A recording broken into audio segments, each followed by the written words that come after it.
Selamat pagi. Assalamualaikum warahmatullahi wabarakatuh. Waalaikumsalam warahmatullahi wabarakatuh. Perkenalkan, saya Herawati sebagai host. Pada kesempatan kali ini saya akan menemani rekan saya yang akan menyampaikan presensinya pada kesempatan kali ini. Ya, presenter kita adalah Ibu Leni Susilowati dari SLB Raudatul Jannah ya Bu. Kemudian betul. akan dipandu oleh moderator yaitu Ibu Ida Fahmi dari Seman 1 Soreang. Iya. Tanpa menunggu lama lagi, kita langsung saja persilakan kepada Ibu moderator kita yang akan memandu pada kesempatan yang berbahagia ini. Silakan kepada Ibu Ida sebagai moderatornya, saya persilahkan. Baik, terima kasih Ibu Herawati yang sudah jadi host. Sekarang kita akan masuk ke sesi berikutnya, ya sesi pemaparan dari Ibu Leni Susilowati yang akan membahas, insya Allah akan membahas mengenai penyusunan laporan pengembangan diri. Dikarenakan seperti yang telah dituliskan bahwa sekarang lockdown sehingga perlu ada untuk mengisi, tapi tetap tugas-tugas harus diisi. Sebagai peraturan, mohon kalau misalnya yang berkepentingan berbicara, mohon di mute. Kemudian untuk kalau ada pertanyaan, Bapak Ibu bisa ngambil di chat room, atau kalau misalnya bisa langsung raise hand. Gitu mungkin untuk mengefektifkan waktu, kami persilahkan kepada Ibu Leni Susilowati untuk menyampaikan pemaparannya. Ya, terima kasih Ibu Ida yang telah memberi kesempatan kepada saya. Bismillahirrahmanirrahim. Assalamualaikum warahmatullahi wabarakatuh. Kali ini materi yang akan saya sampaikan yaitu penyusunan laporan pengembangan diri. Bukan untuk menggurui ya, tapi cuman mengingatkan kembali karena penyusunan laporan pengembangan diri ini tidak kita susun setiap bulan, tergantung kita mendapatkan kesempatan dalam diklat. Kadang setahun sekali baru kita mengikuti diklat lagi. Nah, saya hanya untuk mengingatkan kembali saja. Nah, saya akan share konten dulu. Mungkin di sini yang laporan pengembangan diri ini, maaf ya, bukan ini mengesampingkan non PNS, tapi ini untuk PNS yang akan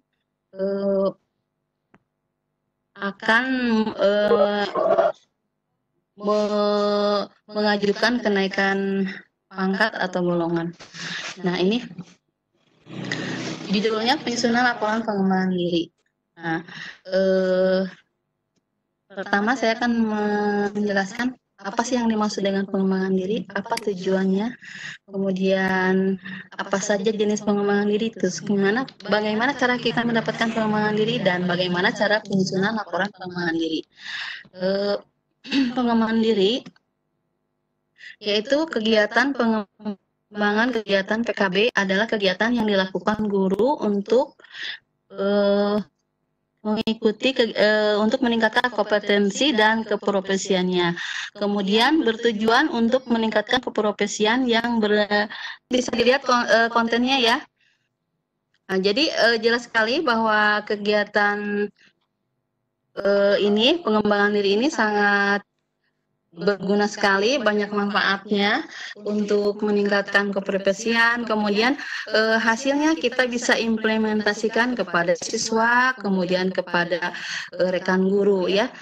Kemudian apa sih landasan hukumnya? Landasan hukumnya yaitu Permendikbud RB nomor 16 tahun 2009 tentang jabatan fungsional dan angka kreditnya. Permendiknas nomor 35 tahun 2010. Nah, ini landasan hukumnya sangat jelas sekali.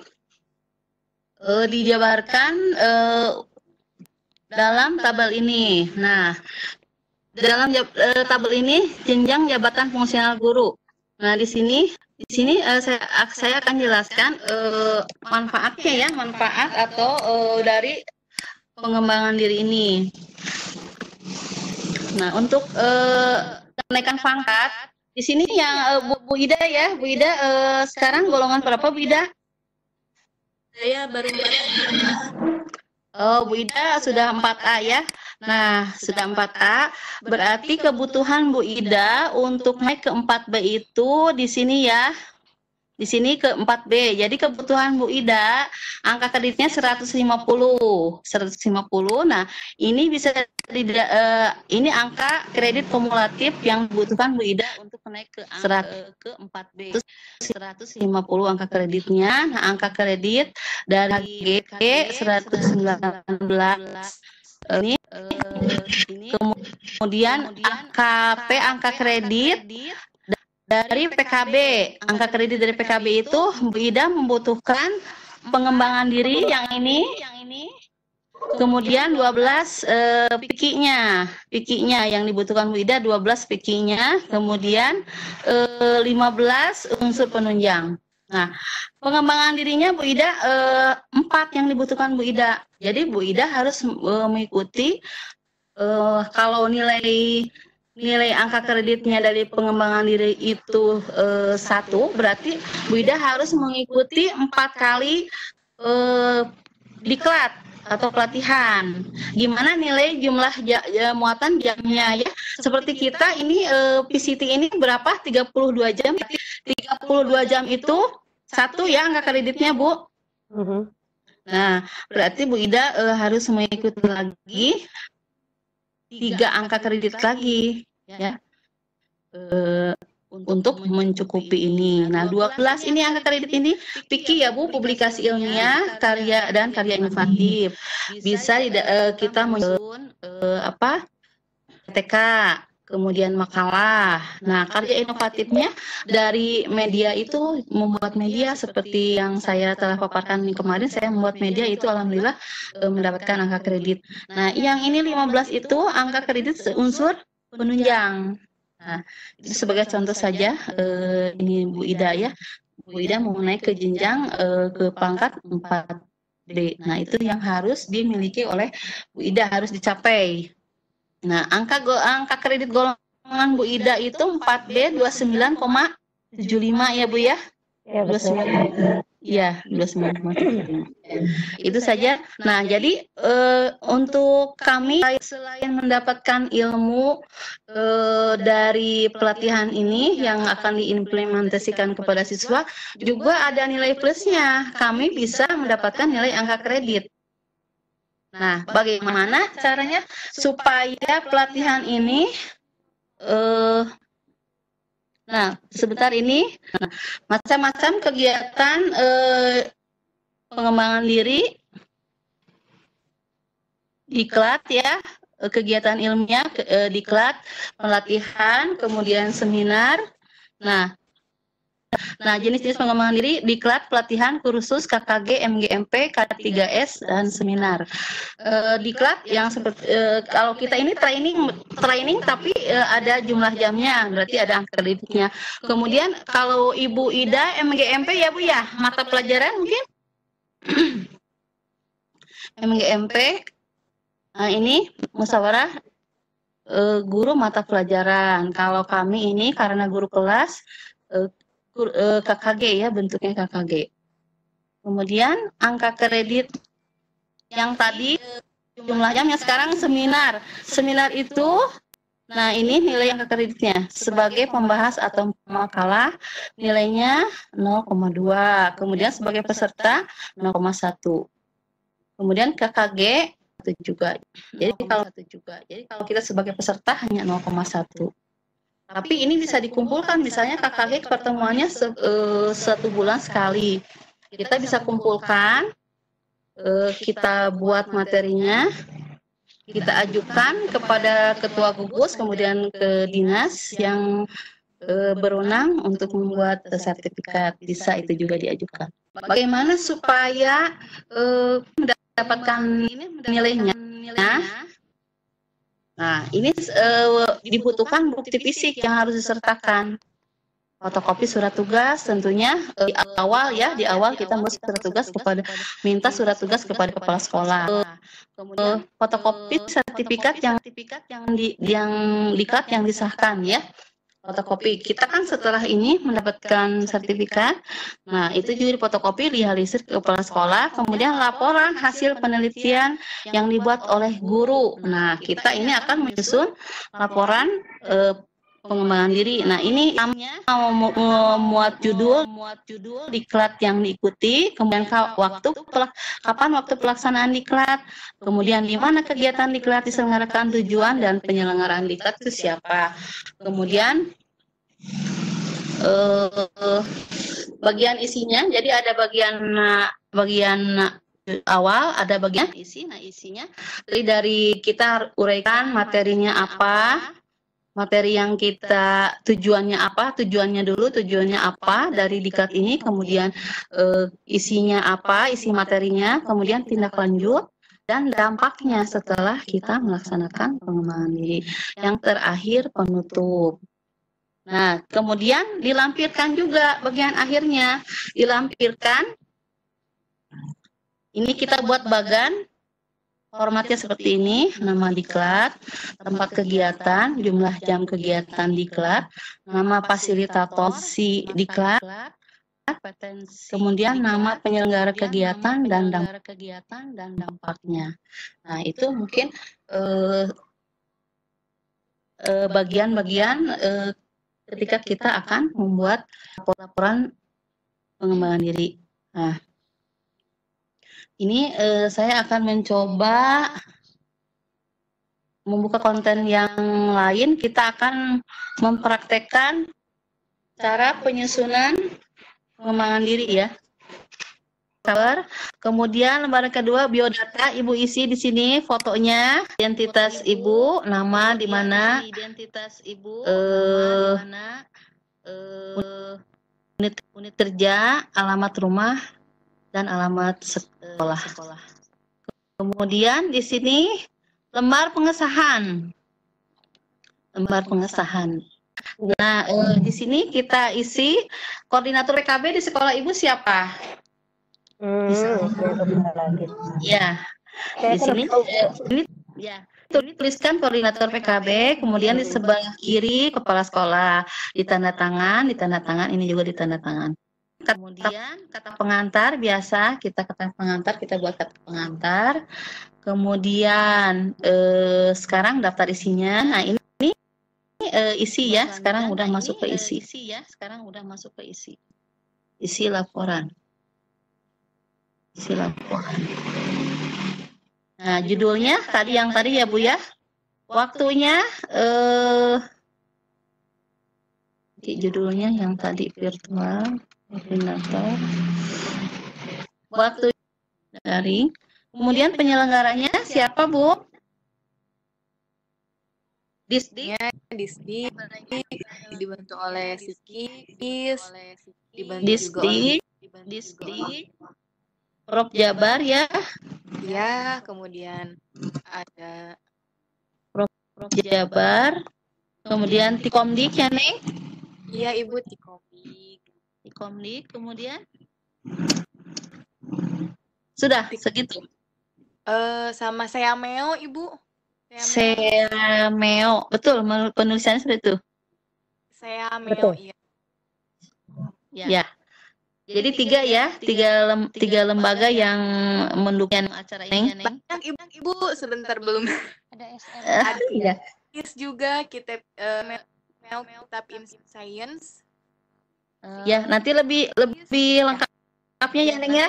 Lebih lengkapnya ya Neng ya. Ya Ibu, ada di logo Ibu, sama halnya seperti logo. Iya. Nah, sekarang tujuannya dari VCT ini saya sudah membuat tadi salah satunya saja ya di antaranya tujuan dari VCT ini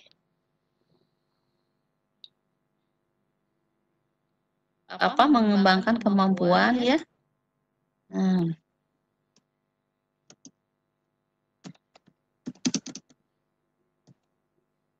Kemampuan satu, misalnya saya lihat dulu catatan. Menjadi presenter ya, mengembangkan kemampuan untuk menjadi presenter,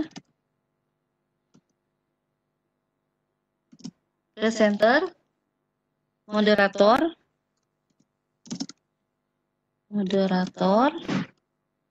dan host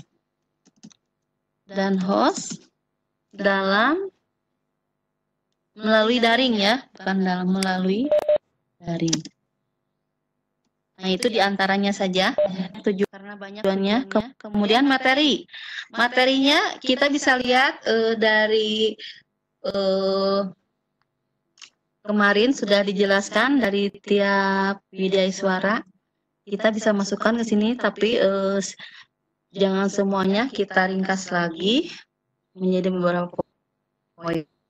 Kemudian tindak lanjut setelah VCT ini mau apa selanjutnya? Nah, setelah kegiatan VCT ini, misalnya mau apa Bu Ida? Apanya ya? Ya, tindak lanjut setelah kita mendapatkan pelatihan VCT ini, tindak lanjut kita mau apa? Nah, ini saya mencoba mengimplementasikan mungkin ya Bu? Ya, betul. Melakukan pembaharuan dalam pembelajaran bisa, melakukan implementasi ya, mengimplementasikan ya, mengimplementasikan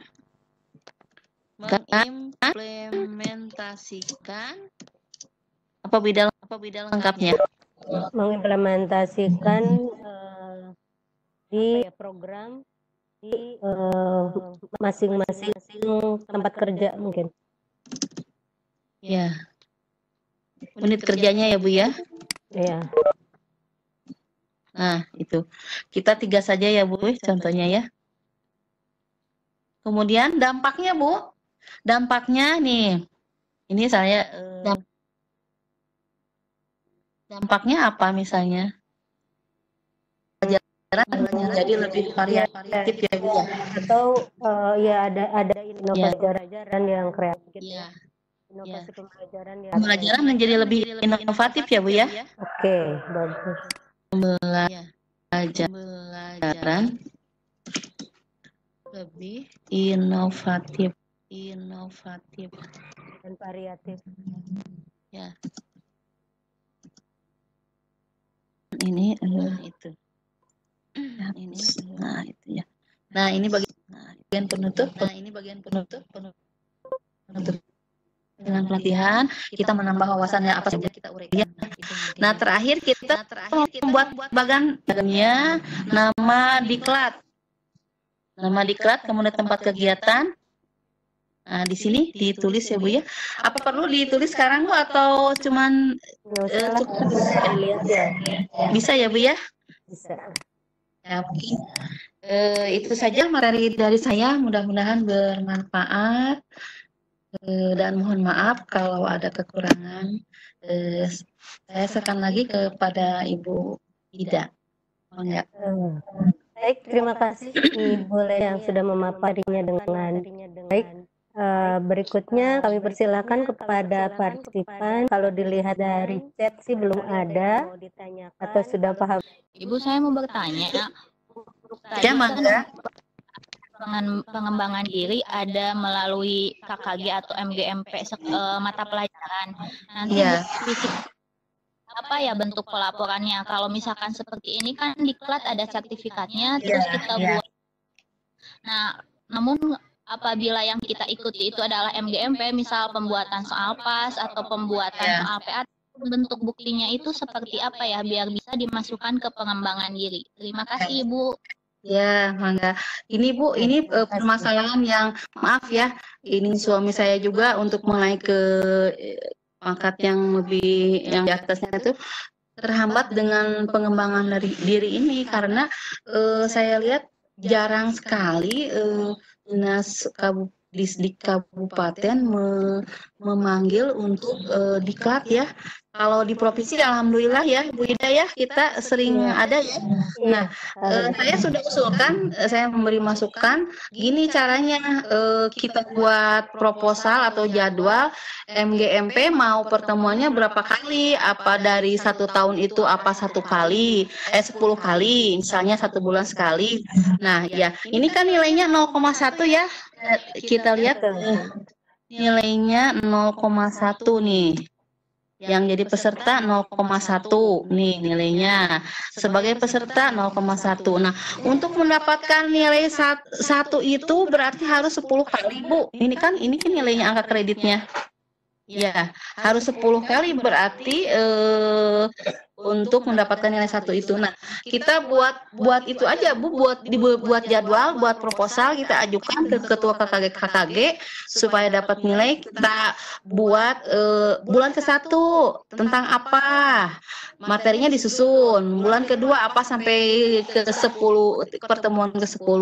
Nah, kita minta persetujuan ke dinas Disdik Kabupaten.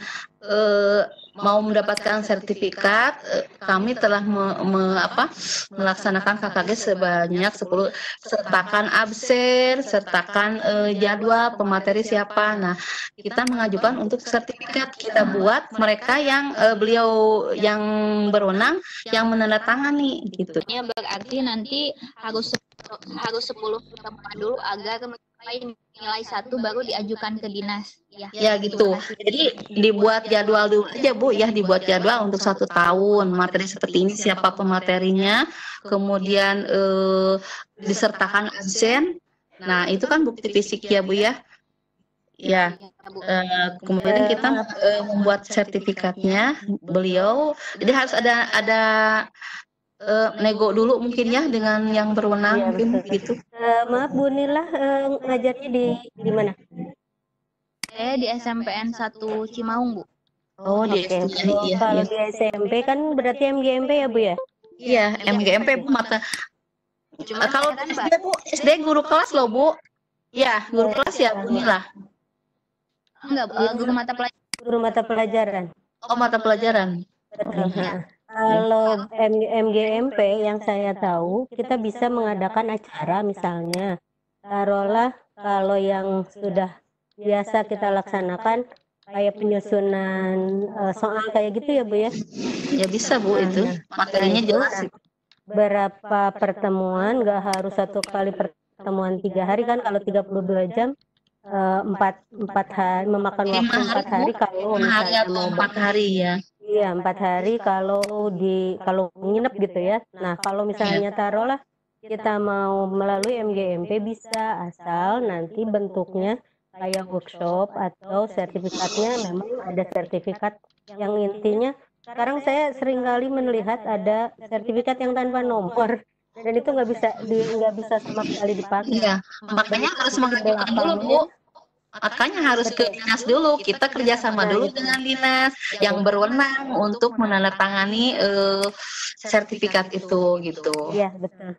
Jadi kalau misalnya mau yang pasti di belakangnya harus ada struktur program ya Bu ya. Iya, kita ajukan dulu, Bu, ajukan dulu programnya seperti apa gitu, jumlah jamnya, pematerinya siapa, seperti itu. Jadi kita seperti dia buat proposal aja dulu gitu.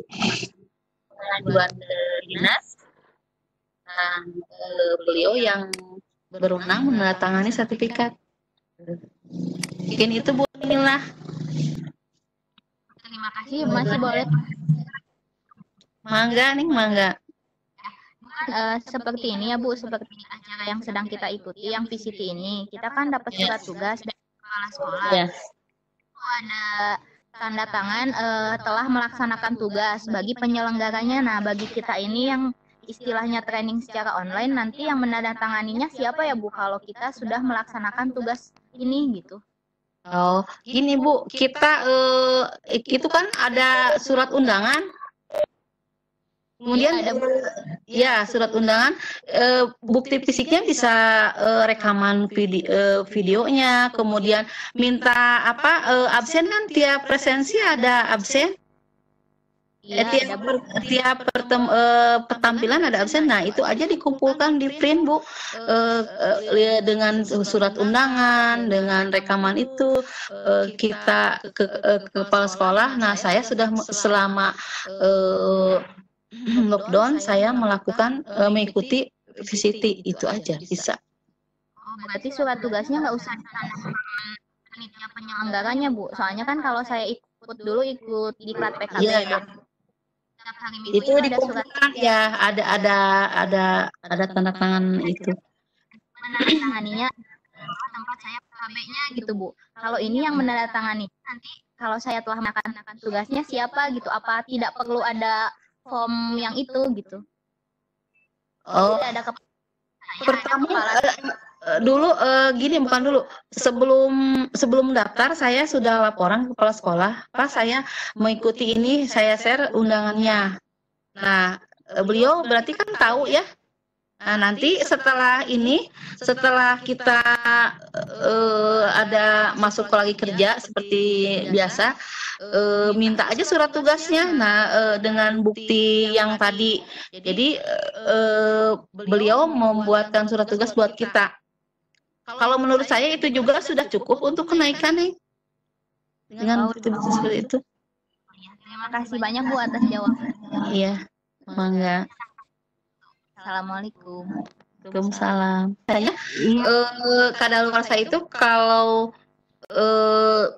misalnya begini, masa penilaian untuk kenaikan pangkat ya, misalnya penilaian saya itu 2016, 4B-nya 2016, Desember 2016.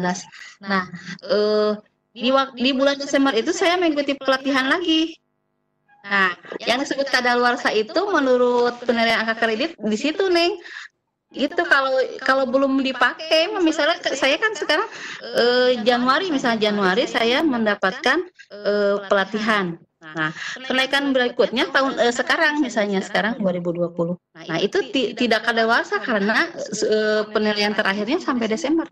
Begitu kalau menurut penilaian angka kredit karena belum terpakai. Iya, belum terpakai dan penilaian terakhirnya sampai Desember 2016 misalnya seperti itu. Nah, sebut kadaluarsa itu seperti itu. Cuman ini Bu maksudnya di sertifikatnya dituliskan jadi ada tulisan seperti misalnya jadi misalnya berlaku sampai dengan katakanlah saya waktu itu dapat Maret 2019, nah sampai 2020 Maret gitu. Tapi itu yang saya yang waktu batch 3, nggak tahu nih waktu yang Bu Neng Ayu itu kan di batch 5. Gimana Bu Neng Ayu waktu yang Bu Neng Ayu di sertifikatnya ada rentang sertifikatnya berlaku nggak Bu Neng Ayu? Waktu jadi peserta. Untuk pas waktu Abi jadi peserta batch 5 ya Bu, sertifikatnya dikeluarkan oleh saya Molek. Jadi harus 2 kali pengerjaan waktu itu tuh karena ada pergantian apa gitu. Jadi harus daftar lagi, masuk lagi ke saya Molek, dan karena tidak ada rentang waktunya Ibu. Tidak ada waktu. Ya? Enggak. Ibu kan ada dari sekian kalau yang dari kemarin saya Molek itu tidak ada waktunya. Iya. Oh ya. Jadi lebih bagus ya maksudnya karena kalau yang waktu Ibu dulu jadi dari Maret 2019 kalau tidak salah hanya 1 tahun gitu, Maret atau 2 tahun saya lupa, Maret 2021 atau 2020 tuh jadi itu berlakunya sertifikat gitu. Udah gitu jadi kalau pas kan ditanyakan waktu pas saya jadi peserta ke Pak Gatotnya gitu ya, ke instrukturnya kenapa gitu, karena kan kalau dipakai untuk kenaikan pangkat, kalau yang belum gimana? Iya itu jadi kebijakan dari saya Molek waktu itu supaya kita tetap mengupgrade itu katanya untuk mengupgrade kemampuan kita. Jadi apa tidak stuck di situ aja katanya. Tapi kalau yang sekarang Bun yang Ayu nggak ada, ya berarti alhamdulillah bisa dipakai untuk kenaikan pangkat kapanpun ya Bun ya. Iya, Gitu. bisa, bisa. Bisa. Itu kan, Neng, kenaikan pangkat maksimal mungkin waktu penilaiannya 4 tahun ya. Kalau lihat ini, misalnya, nah misalnya nih, ini yang atas, sebentar. Nah ini kan, misalnya Neng lihat sekarang golongan berapa? Saya masih 3C Bun. 3C. Nah, ini 3C Kemarin nya. naik di kenaikan yang 2017. Oh, berarti baru penilaiannya berarti sampai 2017 ya? Penilaian 2017 baru keluarnya 2018 sih Ya, SK-nya. berarti baru 3 tahun ya. Nah, berarti nih angka kredit kumulatif kan itu 100 ya. 100 bisa diperoleh dari pendidikan. Pendidikan 2018 kebetulan ijazah S2-nya keluar. TMT-nya April berarti ya, Neng ya.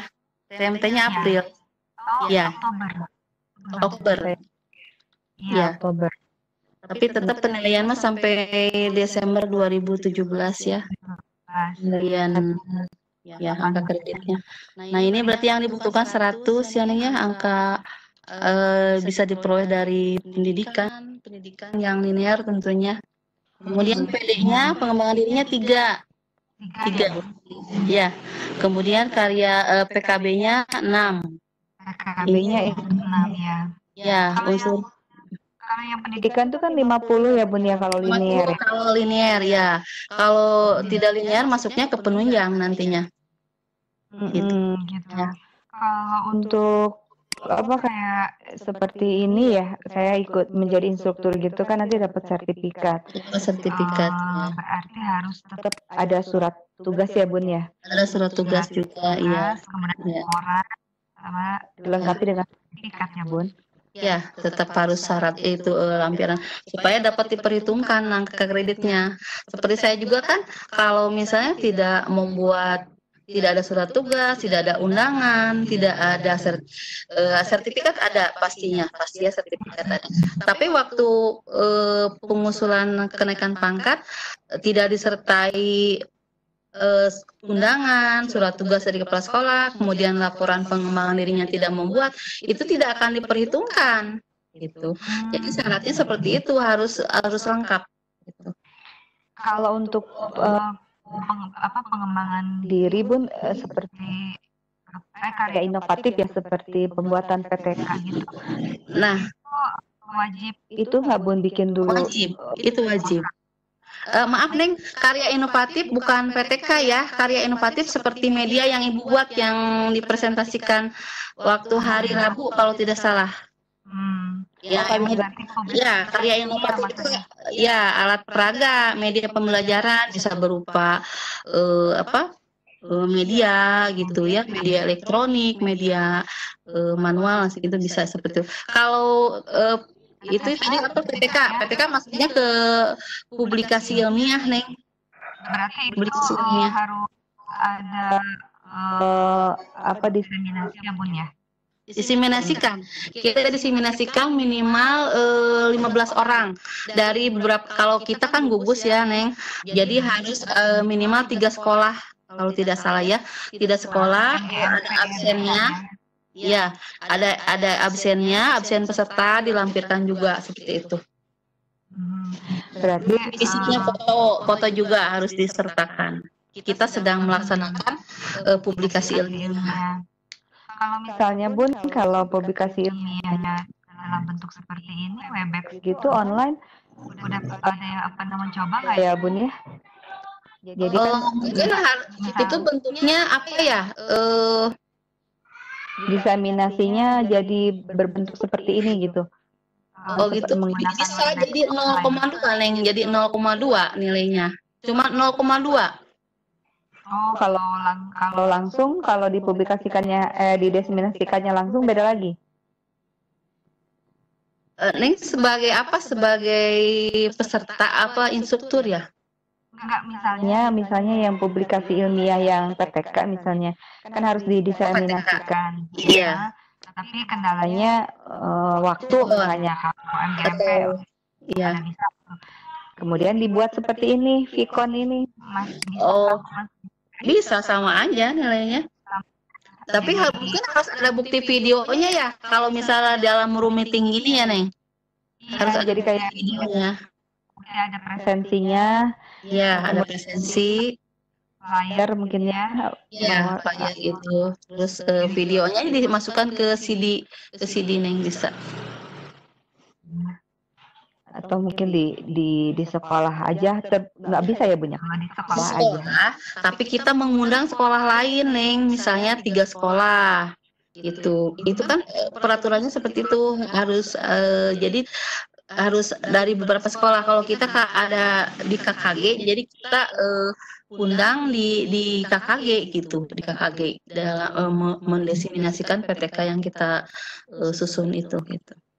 Jadi tidak bisa dengan rekan sendiri ya yang dalam satu sekolah kalau beda mapel gitu ya. Ya, ya sebaiknya satu mapel ya, Neng.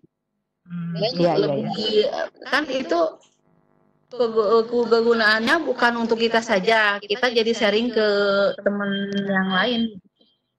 Tapi kalau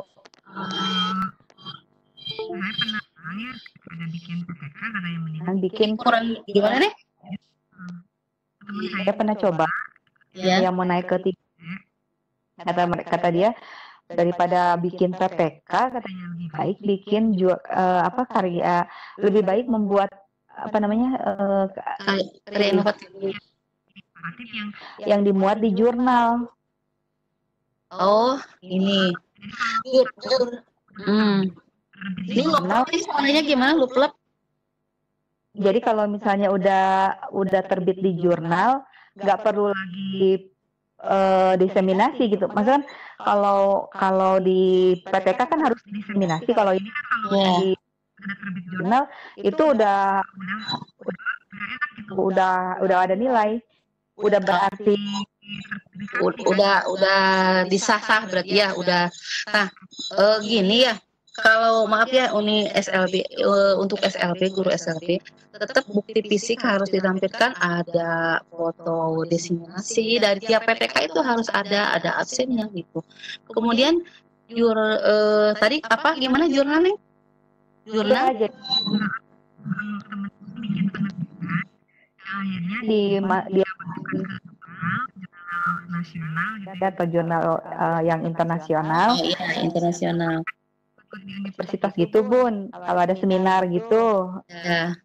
Atau kita bisa kirim ke jurnal di PGRI ada, di PM4TK juga ada. Nah, jurnal itu kan kita membuat jurnal dari PTK. Jadi kita mendapatkan 2 nilai, berarti satu dari PTK-nya, satu dari jurnalnya, berarti double, lebih bagus. Kalau teman mah tidak berbentuk. Jadi dia penelitian seperti penelitian ilmiah aja gitu. Jadi kelas dan dia masukkan dipublikasikan sampai keluar di jurnalnya, dan itu mereka bisa. Jadi dia ikut kampus ya, seminar nasional, dan dia sih lebih cepat gitu. Tapi sama ada proses revisi dulu Bun. Iya, ada. Kalau kita jadi kita ditelepon ini revisi seperti ini gitu. Iya. Karena kalau kemarin saya waktu naik ke 3C itu cuma 1 PTK ya. Kalau sekarang harus 3 ya Bun ya, kalau mau ke 3D ya? Mau ke 3D ini Neng. Nih 8 berarti ya, boleh PTK 2, boleh makalah 4. Boleh. Nah, ini kan ini PD-nya 4. PIKI-nya 8. PIKI-nya 8. Berarti kan nilai PTK itu 4 ya. Satu PTK itu nilainya 4, makalah itu 2. Terus karya inovatif tergantung kerumitan medianya, misalnya kalau membuat media. Kalau medianya rumit, membutuhkan biaya besar, itu 2 nilainya. Alhamdulillah sudah selesai dan waktunya juga sudah pas 10 lebih 1 menit. Untuk itu kesimpulan silakan Bu Leni kalau mau menutup masih keyword ya, memberikan kata-kata penutup. Kami persilahkan. Alhamdulillah pemaparan dan sesi-sesi yang lainnya sudah dilewati. Nah, saya terima kasih kepada Neng Nenden sama Neng Ayu yang selalu standby dalam setiap penampilan peserta. Mudah-mudahan jadi ibadahnya Neng, bimbingannya. Ya. Bu Ida sama Neng Herawati ya, terima kasih atas bantuannya, terima kasih sekali. Alhamdulillah saya mungkin ini presensi yang terakhir Neng Nenden. Mudah-mudahan bermanfaat ya bagi semua. Akhir kata, Assalamualaikum warahmatullahi wabarakatuh. Oke, terima kasih. Baik, bertugas saya sebagai moderator sudah selesai. Untuk itu, saya persilakan kepada Bu Herawati untuk menutup. Terima kasih, Bu. Ya, terima kasih kami sampaikan. Sebelumnya terima kasih juga kepada Ibu Moderator yaitu Ibu Fahmi dan Ibu Presenter yaitu Ibu Leni Sosialawati. Terima kasih atas informasi dan ilmu dari Bu Ida. Mohon maaf dari Ibu Leni. Semoga bermanfaat untuk kita semua. Amin, amin. Ya, amin, amin ya robbal alamin. Langsung saja saya tutup dengan doa dan kifaratul majlis. Alhamdulillahirabbil alamin. Subhanaka Allahumma wa bihamdika astaghfiruka wa atubu ilaik. Rabbana atina fid dunya hasanah wa fil akhirati hasanah wa qina adzabannar. Wassalamualaikum warahmatullahi wabarakatuh.